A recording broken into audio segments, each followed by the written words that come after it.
오늘 우리에게 주실 말씀은 구약 성경을 보겠습니다. 창세기 22장 11절로 19절 말씀입니다. 28쪽 구약 성경 28쪽 보시길 바랍니다. 다 찾으셨으면 11절로 19절까지 천천히 같이 읽겠습니다. 시작. 여호와의 사자가 하늘에서부터 그를 불러 이르시되 아브라함아 아브라함아 하시는지라. 아브라함이 이르되 내가 여기 있나이다 하매 사자가 이르시되 그 아이에게 네 손을 대지 말라. 그에게 아무 일도 하지 말라. 네가 네 아들 네 독자까지도 네게 아끼지 아니하였으니 내가 이제야 네가 하나님을 경외하는 줄을 아노라. 아브라함이 눈을 들어 살펴본즉 한 순양이 뒤에 있는데 풀이 수풀에 걸려 있는지라. 아브라함이 가서 그 순양을 가져다가 아들을 대신하여 번제로 드렸더라. 아브라함이 그 땅 이름을 여호와 이레라 하였으므로 오늘날까지 사람들이 이르기를 여호와의 산에서 준비되리라 하더라. 여호와의 사자가 하늘에서부터 두 번째 아브라함을 불러 이르시되 여호와께서 이르시기를 내가 나를 가리켜 맹세하노니 네가 이같이 행하여 네 아들 네 독자도 아끼지 아니하였은즉 내가 네게 큰 복을 주고 네 씨가 크게 번성하여 하늘의 별과 같고 바다의 모래와 같게 하리니 네 씨가 그 대적의 성문을 차지하리라. 또 내 씨로 말미암아 천하 만민이 복을 받으리니 이는 네가 나의 말을 준행하였습니다 하셨다 하니라. 이에 아브라함이 그의 종들에게로 돌아가서 함께 떠나 브엘세바에 이르러 거기 거주하였더라. 아멘. 본문을 가지고 여호와 이레라는 제목으로 말씀을 전하겠습니다. 여호와 이레. 자, 우리의 삶이 때로는 매일 똑같아. 마치 다람쥐 쳇바퀴 도는 것처럼, 그죠? 월요일부터 주일 계속 같은 패턴으로 반복되지 않습니까? 그래서 때로는 이 일상을 훌쩍 좀 벗어나서 몸과 마음을 시원하게 충전시켜주는 멋진 곳으로 여행을 떠나고 싶을 때가 있습니다. 여러분 어떻습니까? 다 내려놓고 그냥 그런데 막상 또 그렇게 하려고 하다 보니까 이것저것이 다 걸리죠. 그래서 현실적으로 참 어렵습니다. 개인에 따라 다 이유가 있겠지만 마음은 그런데 실제로 그렇게 하지 못하는 게 우리의 삶입니다. 그래서 오늘은 저와 여러분이 언제든지 몸과 마음을 충전할 수 있는, 리프레시할 수 있는 환상적인 곳을 여러분들에게 알려드리려고 합니다. 그곳에는 뭐 굳이 돈도 필요 없고요, 크게 뭐 시간도 들지 않습니다. 자, 그곳이 어디냐? 지금부터 한번 알아보도록 하겠습니다. 오늘 22장 2절에 이런 말씀이 있습니다. 같이 읽겠습니다. 시작. 여호와께서 이르시되 네 아들 네 사랑하는 독자 이삭을 데리고 모리아 땅으로 가서 내가 네게 일러준 한 산 거기서 그를 번제로 드리라. 뭐 우리가 이 한 절만 읽어도 이게 어떤 내용인지 다 잘 아실 것입니다. 워낙 유명한 스토리이기 때문에. 아브라함은 우리가 아는 것처럼 자기 대를 이을, 집안의 대를 이을 아들이 사실 없었죠. 그런데 100에서 1살 모자라는 99살 때 하나님의 사자가 이제 아브라함에게 나타나셔서 1년 후에 아들이 생길 것이다 이렇게 예언을 합니다. 그 예언대로 아브라함은 100살에 귀한 아들을 얻게 됩니다. 그 아브라함의 아들 이름이 뭐죠? 여기 보면은 독자 이삭입니다. 이삭. 그런데 오늘 본문을 보니까 하나님이 아브라함에게 이삭을 어떻게 하라고요? 번제로 나에게 다오 이렇게 말씀하시는 게 아닙니까? 번제는 여러분 아시다시피 그 희생 제물인 가축을 이렇게 토막토막 내서 불에 태워서 그 향기를 하나님께 올려드리는 제사입니다. 그러니까 하나님은 아브라함에게 네가 생명보다 살아간 이 아들을 모리아 땅에 있는 한 산으로 내가 지정하는 그곳으로 데려가서 토막을 내고 불에 태워서 나에게 제물로 바치라. 지금 이 말 한 거 아니에요. 하나님이 이런 황당한 명령을 내렸을 때 여러분 이삭이 몇 살쯤 되었을 것 같습니까? 뭐 정확하게 알 수는 없지만 학자들은 작게는 한 15살, 많게는 한 36살 정도라고 그렇게 해석을 합니다. 그럼 아브라함은 이때 몇 살입니까? 100살 많으니까 115살에서 136살 정도겠죠. 힘없는 늙은 아브라함이 힘센 이 젊은 아들 이삭을 마음대로 번제를 드릴 수 있었을까? 라고 생각해 볼 때 힘들 것 같아요. 이제 아버지는 아브라함 늙었고 힘이 없고 이삭은 왕성할 때인데 어떻게 힘으로 제압해서 몸부림치고 나는 안 죽을 거야 라고 막 아빠를 밀치고 도망가 버리면 어떡하겠어요. 그죠? 더군다나 이삭은 아브라함이 100살 때 하나님이 어떻게 보면 선물로 주신 귀한 아들 아닙니까?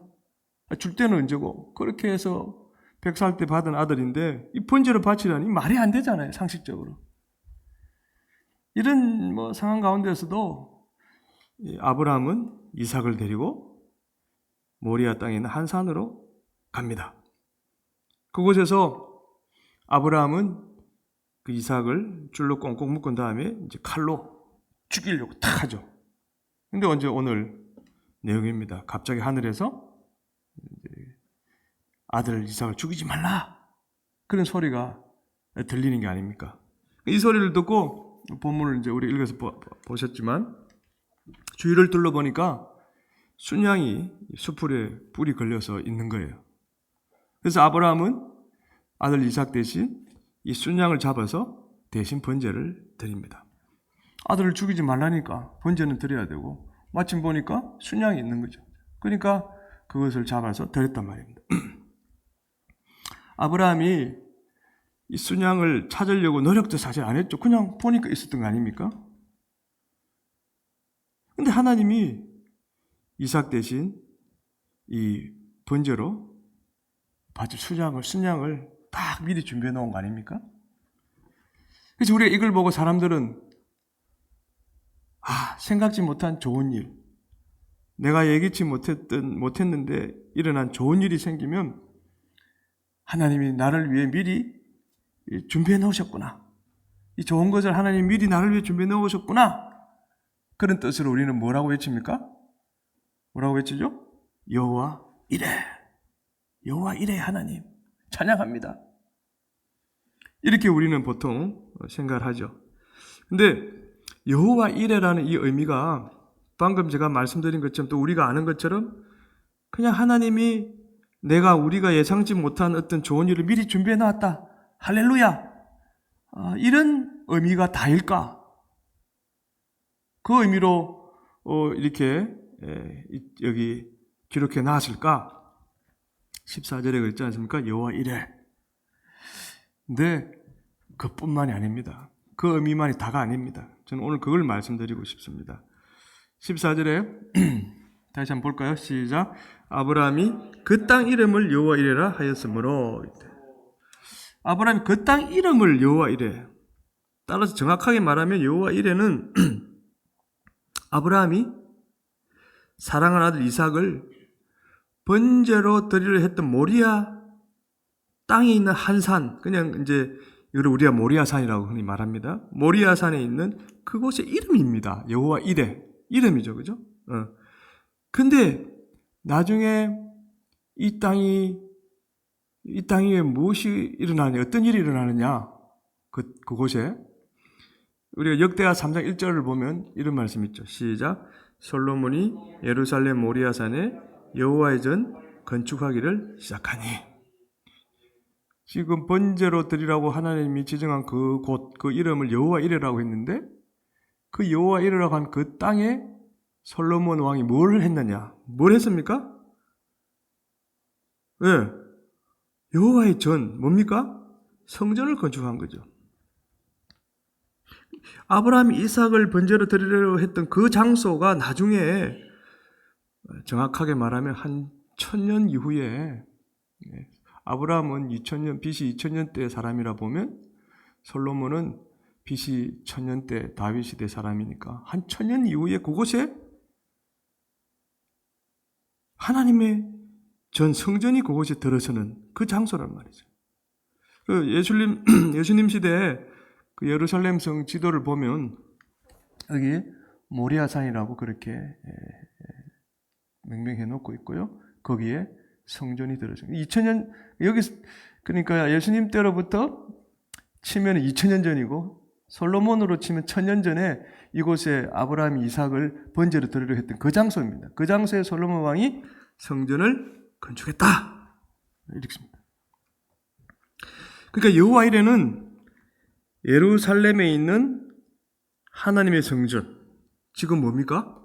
교회죠. 앞으로 들어서게 될 교회를 상징하는 말이기도 했다는 것입니다. 그러니까 할렐루야 감탄사에 그치는 것이 아니라 그 여호와 이레는 아브라함으로부터 2000년 뒤에 예수님 때에 교회가 세워질 것이다. 그것을 미리 예표하는 그런 의미이기도 했다는 것입니다. 그 증거가 14절에 한번 다시 봅시다. 시작. 아브라함이 그 땅 이름을 여호와 이레라 하였으므로 오늘날까지 사람들이 이르기를 여호와의 산에서 준비되리라 하더라. 자, 보세요. 여호와 이레를 영어로 어떻게 번역해냈을까? 여호와 이레라는 말은 없어요. 근데 이거 보세요. 이렇게 풀이해놨습니다. That place the Lord will provide. 여기 보세요. 이게 뭡니까? 미래를 이야기하는 조동사잖아요. 그죠? 우리의 영어 문법으로. 한국어로 번역하면 Lord, 주님이 앞으로 공급하실 장소.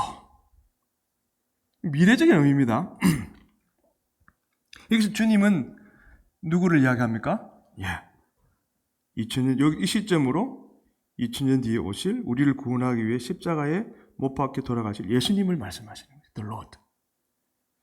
그러니까 여호와 이레는 예수님이 우리를 구원하기 위해 십자가에 못 박혀 돌아가신 후에 세워질 교회를 미리 예표한 그런 의미가 들어있다는 것입니다. 여호와 이레. 단순히 좋은 것을 미리 준비하셨구나, 주셨구나, 할렐루야, 여호와 이레 하나님 그 감탄사로 끝나는 것이 아니라 그 안에는 이런 엄청난 비밀이 들어있다는 것입니다.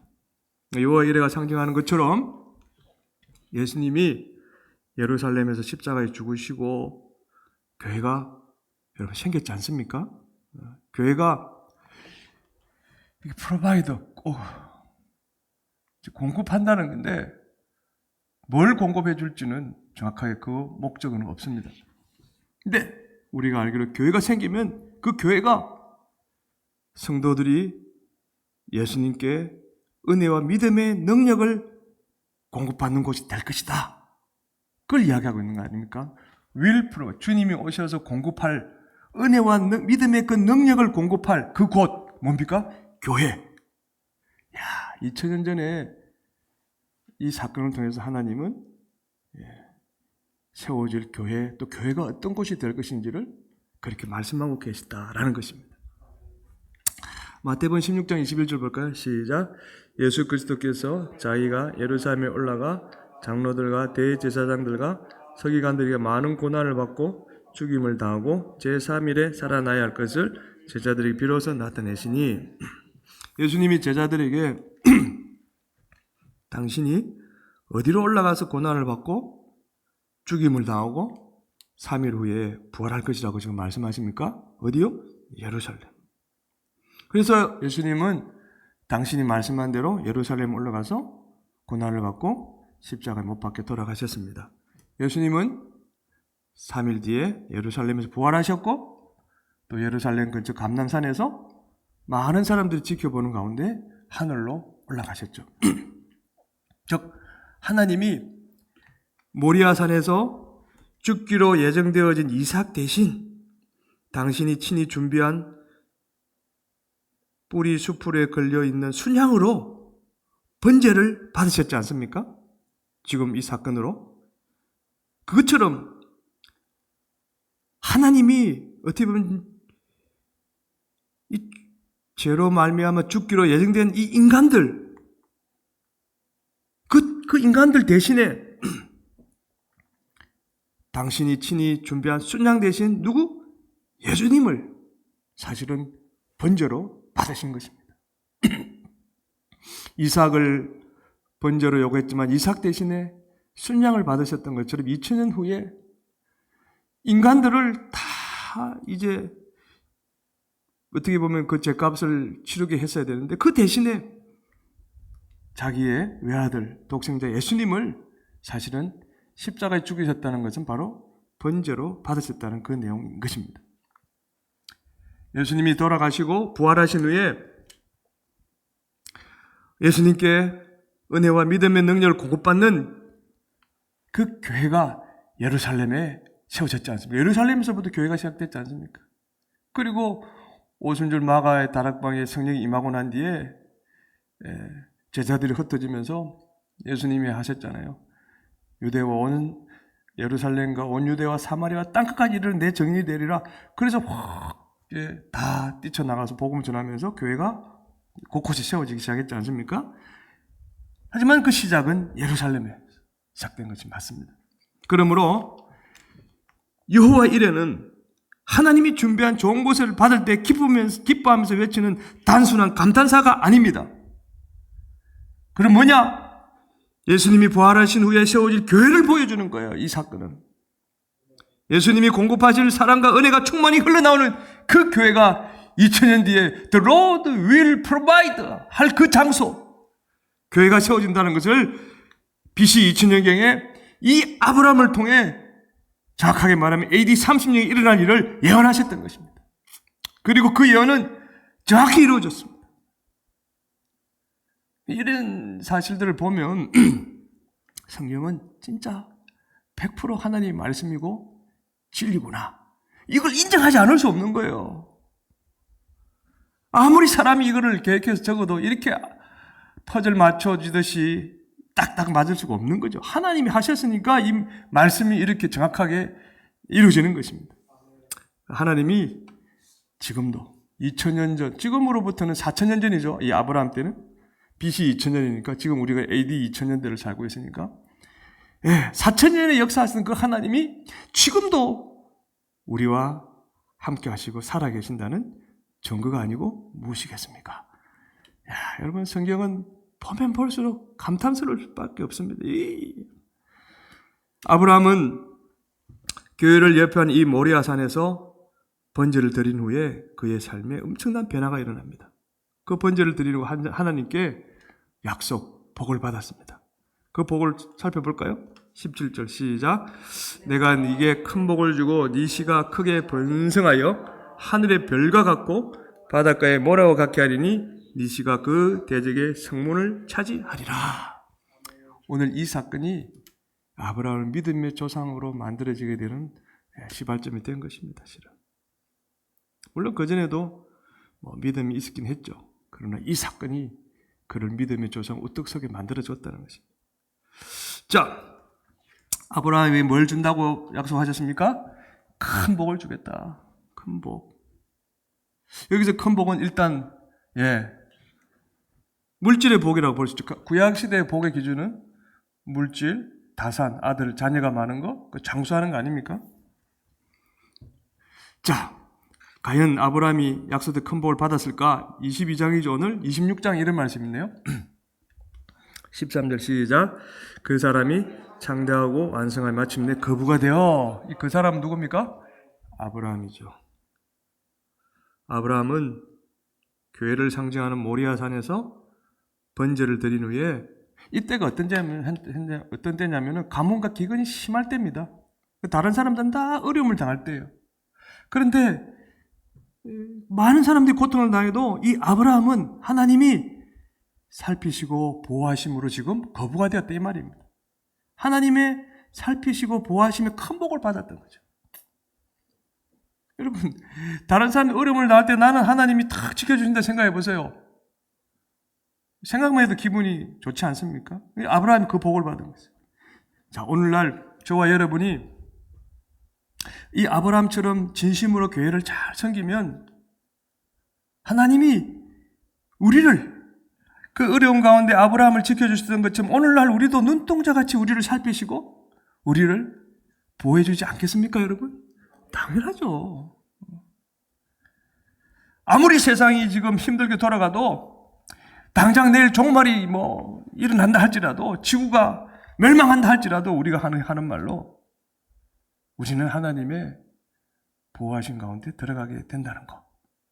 하나님께 은혜와 복을 항상 받으며 내 환경이 어려워도 내 안에 주어지는 그 기쁨을 누리며 사는 복을 우리가 받지 않겠습니까? 당연히 받죠. 자, 이 축복이 다가 아닙니다. 그 뒤에 뭐라고 이야기합니까? 다시 앞으로 볼까요? 복을 주고 그 다음에 뭐죠? 네 씨가 크게 번성하여 하늘의 별과 같고 바다의 모래와 같이 해주겠다. 지금 이렇게 이야기하지 않습니까? 이건 어떤 약속입니까? 자녀의 복을 약속하는 거 아닙니까? 지금 아브라함에게는 이삭밖에 없잖아요. 근데 뭐라 그러면 하늘의 별과 같고 바다의 모래와 같이 해주겠다. 신약시대에 이제 영적으로 보면 그 일이 이루어지지 않습니까? 갈라디 3장 29절 시작. 너희가 그리스도의 것이면 곧 아브라함의 자손이요 약속대로 유업을 이을 자니라. 아브라함의 자손입니다. 너희가. 여기는 갈라디아 교인들에게 하는 말인데 갈라디아 교인들도 아브라함의 자손이랍니다. 예수 믿으면 아브라함의 영적으로 육적인 어떤 개념으로만 생각하면 아브라함의 후손이 바다의 모래와 같이 하늘의 별과 같이 되기는 불가능하죠. 그런데 영적으로 예수님이 오시면서 예수님을 믿는 사람은 다 아브라함의 자손이 되니까 이 약속이 아브라함은 비록 지금은 천국에 있겠지만 다 성취되어 가고 있는 거죠. 성취된 것이죠. 아브라함은 자 다시 제가 계속 강조하는 게 뭡니까? 교회를 상징하는 모리아 산에서 번제를 드린 후에 일어난 일입니다. 하늘의 별처럼 바닷가의 모래처럼 많은 후손들이 믿음으로 사는 복을 이 아브라함이 받았다는 거 아닙니까? 마찬가지로 저와 여러분도 주님의 몸된 교회를 진심으로 잘 섬기면 저와 여러분의 후손들이 자자손손들이 믿음을 지키며 살다가 천국에 들어가는 복을 받지 않을까요? 왜 안 받겠습니까? 당연히 받죠. 우리 후손들이 내 육적인 후손들이 다 또 그들을 통해서 예수 믿는 사람들이 다 영적으로 우리 자손들이 될 수 있지 않겠습니까? 아브라함의 자손이 되었던 것처럼. 또 하나님 아브라함에게 뭐라고 약속을 했습니까? 17절을 다시 돌아가 보면 그 대적의 성문을 차지하리라 그렇게 약속합니다. 누가? 그 역시 내 씨가 그 대적의 성문을 차지하리라 이렇게 약속합니다.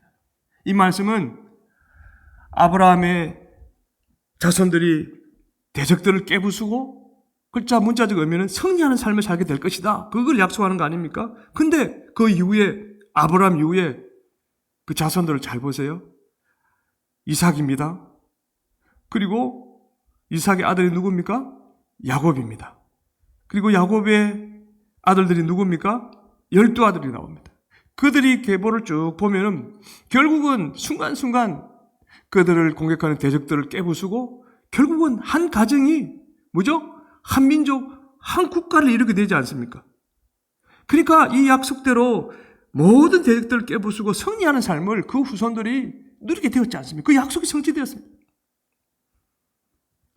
아브라함은 교회를 상징하는 모리아 산에서 번제를 드리고 그 후손들이 찌질하게 살다가 사라지는 그 어려움을 당한 게 아니라 능력 있게 살고 그 안에서 승리하며 사는 복을 받았다는 것입니다. 그리고 이걸 우리에게 그대로 적용해보면 마찬가지로 우리도 계속입니다. 아브라함을 우리와 계속해서 대조시키고 있습니다. 아브라함처럼 진심으로 정성을 다해서 교회를 섬기면 후손들이 이 땅에서 능력 있게 살고 매일 이 영적 전쟁터에서 그들이 하나님의 각별하신 보호하심을 받고 승리할 수 있도록 그런 복을 받게 될 것이다 라는 거 아니겠습니까? 우리 후손들이 믿는 믿음 안에서 기뻐 춤추는 복을 받으며 산다 이런 뜻이 아니겠습니까? 근데 이게 다가 아니에요. 18절에 또 이렇게 이야기합니다. 시작. 또 내 씨로 말미암아 천하 만민이 복을 받으리니 이는 네가 나의 말을 준행하였음이니 하셨다 하니라. 하나님 아브라함에게 뭐로 말미암아 천하 만민이 자기 후손뿐만 아니라 천하 만민이라는 게 확대되어집니다. 뭐죠? 내 씨. 여기서 내 씨는 누굴까요? 바로 아브라함의 자손 예수님을 상징하죠. 예수님이 오신 이후에 그 예수님을 믿는 사람들이 다 아브라함이 받은 복을 다 같이 누리게 돼. 천하 만민이 복을 받게 될 것이다. 이 말이죠. 그러니까 신약 성경을 넘어오면 사도 바울이 이런 말씀을 했죠. 에베소 1장 3절 시작. 찬송하리로다 하나님 곧 우리 주 예수 그리스도의 아버지께서 그리스도 안에서 하늘에 속한 모든 신령한 볼 우리에게 주시되.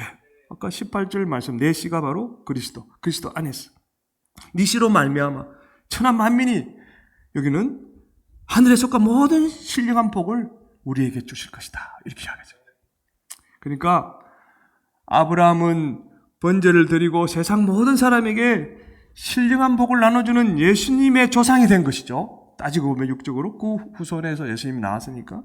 마찬가지로 저와 여러분도 아브라함처럼 최선을 다해 교회를 섬기면 우리를 통해서 이 복을 나눠주는 그 예수님을 우리가 첫째 모시고 살게 될 것이고 또 우리를 통하여 주변 사람들에게 그 복을 나눠주며 우리가 살게 된다라는 것입니다.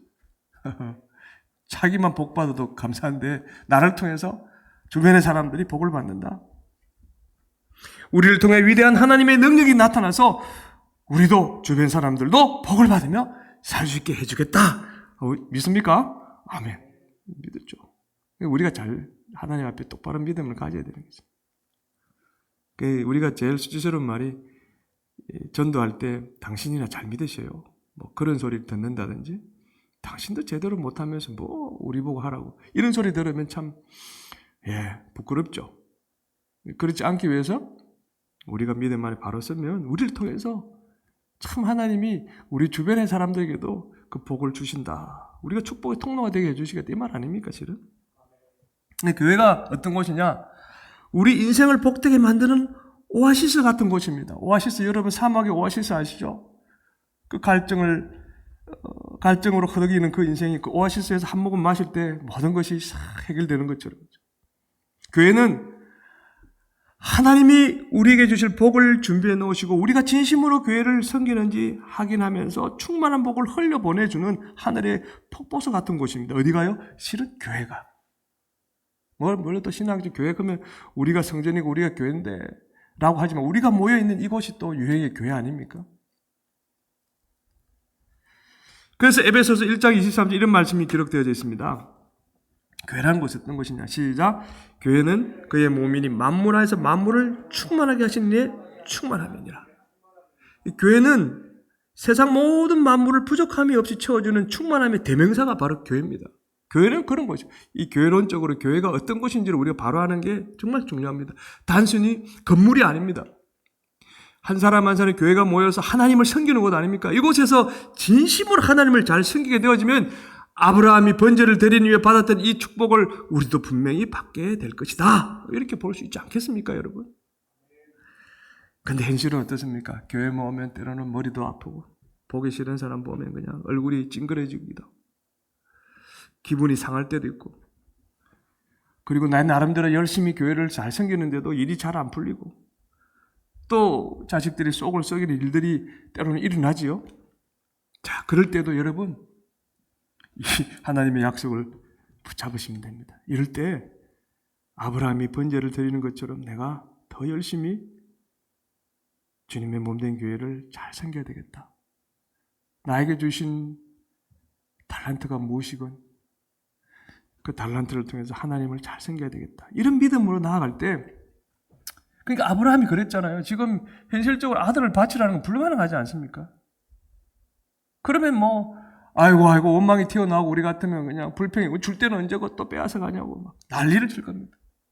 그럼에도 불구하고 그는 그를 번제로 드리려고 했지 않습니까? 그것처럼 교회를 진심으로 섬기는 우리도 이런 복을 받지 않겠느냐. 그러면 다시 한번 교회를 진심으로 섬기는 게 도대체 너무 추상적이에요, 목사님. 그게 무슨 뜻입니까? 좀 구체적으로 좀 알려줘 보세요. 그런 마음이 들 수 있겠죠. 그것은 이렇게 몇 가지로 이야기할 수 있을 것입니다. 하나님이 우리에게 뭐 대단한 거 아니라 뭔가 진정한 헌신을 우리에게 원하실 때가 있습니다. 그게 어떤 일인지 개인마다 다를 수 있겠죠. 그럴 때 주저없이 오늘 이삭을 꽁꽁 묶어서 드리려고 했던 것처럼 우리도 교회를 위해 한번 내 자신을 드려보는 거예요. 그 이후의 결과는 하나님께 맡기는 거예요, 실은. 뭐 뭔가를 두고 그걸 바라보고 그것 때문에 하시나 해서는 안 되는 거 아닙니까? 솔직히. 목숨처럼 아끼는 아들 이삭을 드리려 했던 이 아브라함처럼 때로는 내가 목숨처럼 아끼는 게 뭡니까? 내 자존심일 수도 있고 내 명예도 있을 수도 있고 뭐 여러 가지가 있을 수 있겠죠. 그거를 내가 하나님이 원하신다면 내려놓는 거예요. 하나님 나를 위해서라면 포기해보는 거예요. 이게 이제 바로 교회를 진심으로 섬기는 여러 가지 의미 중에 하나가 될 수 있겠죠. 우리 사람이라는 존재는 항상 이 자존심의 문제로 갈등을 일으키고 어려움을 당하고 있지 않습니까, 실은? 그거를 감하게 한번, 그래, 내가 쪽팔려도 좋아, 속된 말로. 사람들에게 비난받아도 좋아. 하나님이 원하신다면, 라는 그런 마음. 아브라함이 이삭을 번제로 바치지 말라 하나님의 음성을 듣고는 그 다음에 뭘 했습니까? 순양을 잡아서 번제로 드렸지 않습니까? 그것처럼 하나님이 내 문제를 해결해 주셔도 그것에 만족하지 않고 끝까지 또 내가 할 수 있는 일이 무엇이 충성스럽게 교회를 섬겨보는 거예요.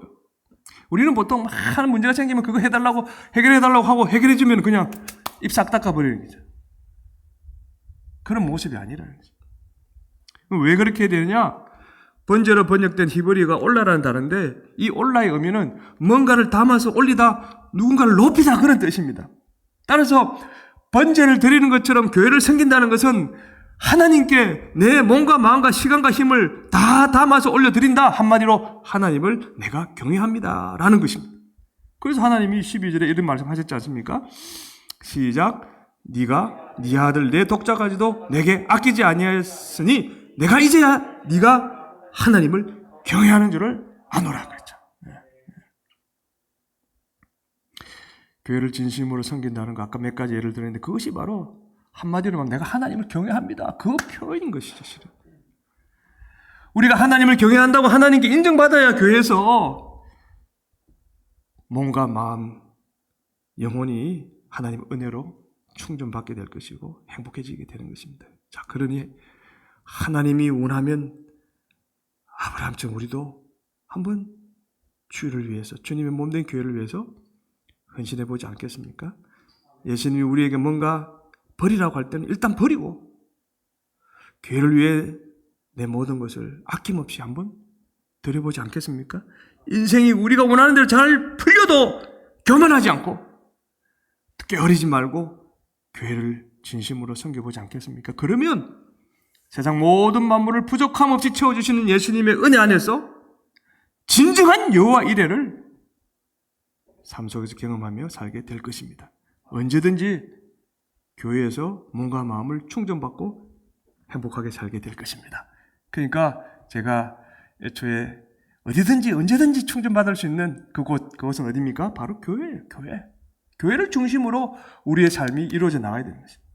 우리 주만 높이는 교회는 많은 사람들의 몸과 마음을 충전시켜주는 여호와 이레와 같은 곳이 되어야 될 것입니다. 교회를 잘 섬겨서 여호와 이레의 복을 받는 우리 모두가 되시기를 주님의 이름으로 축복합니다. 아멘.